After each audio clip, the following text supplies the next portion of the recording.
মহামান্য আদালত, আজ কাঠগড়ায় দাঁড়িয়ে আছে এক ভয়ঙ্কর আসামি।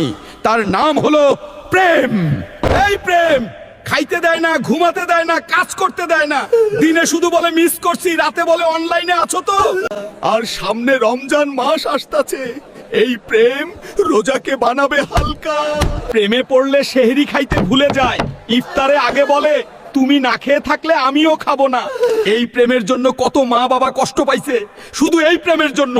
এই প্রেমের কঠিন বিচার চাই মহামান্য আদালত। হুজুর, আমি দোষী না, আমাকে বানাইছে ফেসবুক আর ফ্রি ডাটা। Order, order.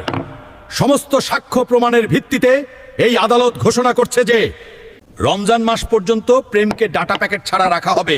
দিনে 5 ওয়াক্ত নামাজ, রাতে 1 ঘন্টা ঘুম বাধ্যতামূলক। আর দর্শকদের জন্য ঘোষণা, রমজানে প্রেম না, সবজি খাও, পানি খাও, আল্লাহকে ভালোবাসো। আপনার মতে কে দোষী, প্রেম দোষী নাকি ফ্রি ডাটাই দোষী? কমেন্টে লিখুন।